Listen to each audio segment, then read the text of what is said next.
તહેવાર માટે ચાસણીની ઝંઝટ વગર એકદમ સોફ્ટ દાણેદાર મોહનથાળ બનાવીએ. હેલો ફ્રેન્ડ્સ, હું જ્યોતિ ગજ્જર સુરતથી. આજે હું તમારી સાથે ખાંડ કે માવો વાપર્યા વગર એકદમ સ્વાદિષ્ટ દાણેદાર મોહનથાળ કેવી રીતે બનાવવો એની રેસીપી શેર કરીશ. ચોક્કસ માપ સાથે ઘરમાં હોય એ જ સામાન વાપરીને તહેવાર માટે પરફેક્ટ આ મીઠાઈ ઓછા ખર્ચમાં ઘરે સરળતાથી બનાવી શકાય. તો ચાલો આજની આ મજેદાર રેસીપી શરૂ કરીએ. મોહનથાળ બનાવવા માટે એક અને આ બીજો એમ ટોટલ 2 કપ વજનમાં 250 ગ્રામ ચણાની દાળનો કરકરો એટલે કે જાડો લોટ આ વાસણમાં લઉં છું. એની સાથે બાકીની સામગ્રીમાં 1 કપના લેવલ કરતાં થોડું ઓછું વજનમાં 180 ગ્રામ મેલ્ટ કરેલું દેશી ઘી લીધું. આમાંથી લોટમાં ઢાબો દેવા માટે અને લોટ શેકવા માટે જરૂર પ્રમાણે વાપરશું. 10 બદામ અને 1 ટેબલસ્પૂન પિસ્તા લીધા. આ બંનેને પાતળી સ્લાઇસમાં કાપી લઈશું. ફ્લેવર માટે 6 નાની ગ્રીન એલચી લીધી. એના દાણા કાઢીને અધકચરા વાટી લઈશું. હવે આ લોટમાં ઢાબો દેવા માટે આમાંથી મેલ્ટ કરેલું દેશી ઘી 2 ટેબલસ્પૂન ઉમેરું છું અને 2 ટેબલસ્પૂન રૂમ ટેમ્પરેચર પર હોય એવું દૂધ ઉમેરું છું. હવે લોટને મસળીને એમાં ઘી અને દૂધ સારી રીતે મિક્સ કરી લઈએ. લોટને 2 હાથની વચ્ચે રાખીને આ રીતે ઘસી લેવો એટલે એના કણકણમાં ઘી અને દૂધ સમાઈ જાય. લોટમાં ઘી અને દૂધ સમાઈ ગયું એટલે આવો કણીદાર દેખાવા લાગ્યો. એને આ વાસણમાં વચ્ચે એક જગ્યા પર ભેગો કરીને હલકે હાથે દબાવીએ. ત્યારબાદ થોડીવાર માટે હમણાં આ વાસણ ઉપર ઢાંકણ લગાવી સાઈડમાં રાખું છું. આશરે 10 મિનિટ પછી આ વાસણ ઉપરથી ઢાંકણ હટાવી દઉં છું. લોટમાં ઘી અને દૂધ સારી રીતે સમાઈ ગયું એટલે થોડો ફૂલી ગયો અને પહેલાં કરતાં ડ્રાય પણ થઈ ગયો. હવે બધો જ લોટ એકસાથે આ ચાળણીમાં લઈને એમાંથી ચાળી લઈએ એટલે એમાં મોટી કણી હોય એ ભાંગી જશે અને એક સરખી કણીવાળો લોટ મળશે. લોટ ચાળી લીધા પછી ચાળણીમાં આ મોટી કણી દેખાય છે એને ચમચા વડે ઘસીને ચાળી લઈશું.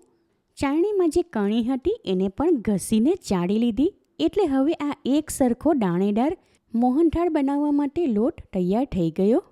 હવે આ લોટને શેકી લઈએ. એના માટે બીજી તરફ એક ફ્રાય પેન લઈને સ્ટવ ઉપર ગરમ કરવા મૂકી દીધી.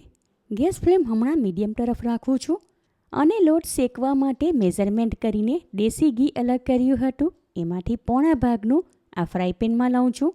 બાકીનું પા ભાગનું હમણાં સાઈડમાં રાખું છું. ઘી મેલ્ટ કરીને જ લીધું હતું પણ હવામાન ઠંડુ એટલે જામી ગયું.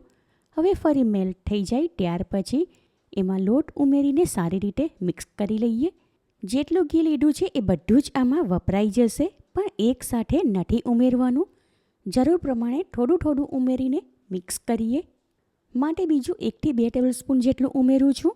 હવે ગેસ ફ્લેમ મીડિયમ ટુ લોની વચ્ચે રાખીને લોટ શેકવો એટલે ધીમી આંચ પર લોટ સારી રીતે શેકાઈને ફૂલી જાય.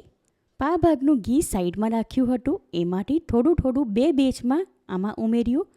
હવે આ 1 થી 1.5 ટેબલસ્પૂન જેટલું છે એ છેલ્લે આ લોટ શેકાઈ જાય ત્યાર પછી એમાં ઉમેરશું. હમણાં આ લોટ થોડો સખત દેખાય છે પણ જેમ જેમ શેકાશે તેમ તેમ એ બિલકુલ હલકો પડી જશે અને એનો કલર પણ બદલાવા લાગશે. માટે ફ્રાય પેનના તળિયા સુધી તવેથો ફેરવીને આ લોટ શેકી લઈએ એટલે ત્યાંથી એ દાજી ન જાય. આશરે 10 મિનિટ પછી લોટ હલકો અમસ્તો શેકાયો એટલે હલકો પડી ગયો અને એમાં બબલ્સ થાય છે. એનો કલર પણ પહેલાં કરતાં બદલાઈ ગયો તમે જોઈ શકો છો.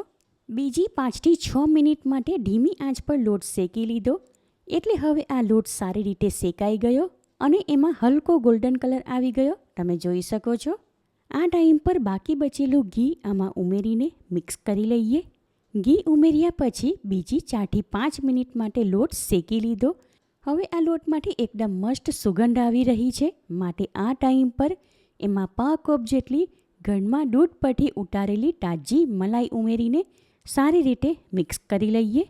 આમાં તાજી મલાઈ ઉમેરી માટે હવે આમાં માવો, મિલ્ક પાવડરનો ઇન્સ્ટન્ટ માવો કે કન્ડેન્સ મિલ્ક એવું કશું જ ઉમેરવાની જરૂર નથી. મલાઈને સારી રીતે ફેંટીને લોટમાં મિક્સ કરી લીધી. ત્યાર પછી ફરી 3 થી 4 મિનિટ માટે લોટ શેકી લીધો. હવે આમાં અધકચરા વાટેલા એલચીના દાણા ઉમેરીને મિક્સ કરી લઈએ. હવે આ લોટ એકદમ પરફેક્ટ રીતે શેકાઈ ગયો અને એમાં ઉપર ઘી છૂટું પડી ગયું તમે જોઈ શકો છો. માટે ગેસ ફ્લેમ બંધ કરી દઉં છું. શેકેલા લોટમાં ઘરપણ માટે ચાસણી બનાવવાની ઝંઝટ વગર અડધો કપ વજનમાં 180 ગ્રામ નરમ ગોળ ઉમેરું છું. હવે ગેસ ફ્લેમ ચાલુ કરવાની જરૂર નથી. બંધ રાખીને જ આમાં ગોળ સારી રીતે મિક્સ કરી લઈએ. ગોળ નરમ લીધો હતો અને આ મિશ્રણ એકદમ ગરમ માટે તરત જ ઓગળીને આમાં મિક્સ થઈ ગયો. હવે આ મિશ્રણ એક ચોરસ ટીનમાં બટર પેપર લગાવીને રાખ્યું એમાં કાઢી લઉં છું. મોહનથાળના મિશ્રણને ટીનમાં સરખી રીતે ફેલાવી દઈએ. મિશ્રણનું એક સરખું લેયર કરીને ઉપરથી ફ્લેટ કરી લીધું. હવે એમાં ઉપરથી બદામ અને પિસ્તાની કતરણ નાખું છું. છેલ્લે મોહનથાળની ઉપર હલકે હાથે ટવેઠો પ્રેસ કરીએ એટલે બદામ અને પિસ્તાની કતરણ એમાં સારી રીતે ચીપકી જાય. હવે આ મોહનથાળને આમને આમ સાઈડમાં રાખું છું એટલે સારી રીતે જામી જાય. આશરે 3 કલાક પછી મોહનથાળ સારી રીતે જામી ગયો માટે એને બટર પેપરની સાથે જ આ ટીનમાંથી ઉઠાવીને થાળીની ઉપર મૂકું છું. હવે સૌથી પહેલાં તો એને કિનારીના ભાગને કાપીને સરખી કરી લઈએ. ચારે બાજુની કિનારી કાપીને સરખી કરી લીધી. હવે વચ્ચેનો ભાગ એક સરખા ચોરસ ટુકડામાં કાપી લઉં છું. એકદમ સોફ્ટ મોઢામાં મૂકતાની સાથે જ ઓગળી જાય એવી ગુજરાતી ટ્રેડિશનલ મીઠાઈ તૈયાર છે. ખાંડ વગર બનાવેલી આ મીઠાઈ તમે એકવાર ખાશો તો એનો સ્વાદ મોઢામાં રહી જશે. તહેવારોમાં બહારની મિલાવટવાળી અનહાઇજેનિક મીઠાઈ ખાવા કરતાં જો ઘરે જ આવી એકદમ સ્વાદિષ્ટ મીઠાઈ બનાવવામાં આવે તો ગેરંટી સાથે કહું ઘરમાં નાના મોટા બધા જ વખાણ કરીને ખાશે અને ખાટા ઓછી જ પડશે. એકવાર આ મીઠાઈ બનાવી એક ડબ્બામાં ભરી દઈએ તો કમસે કમ 10 દિવસ સુધી ખાવા માટે લઈ શકાય. એને ફ્રીઝમાં રાખવાની પણ જરૂર નથી. માટે તહેવારોમાં આ રેસીપી તમે ચોક્કસ ટ્રાય કરો. તમે મારી રેસીપી કયા શહેરમાંથી જુઓ છો અને કેવી લાગી એ કમેન્ટ કરીને જણાવો. રેસીપી પસંદ આવી હોય તો વિડીયોને લાઇક અને શેર કરો.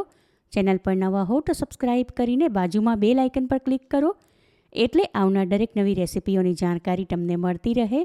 ફરી મળીશું એક નવી રેસીપી સાથે. Eat healthy and stay healthy.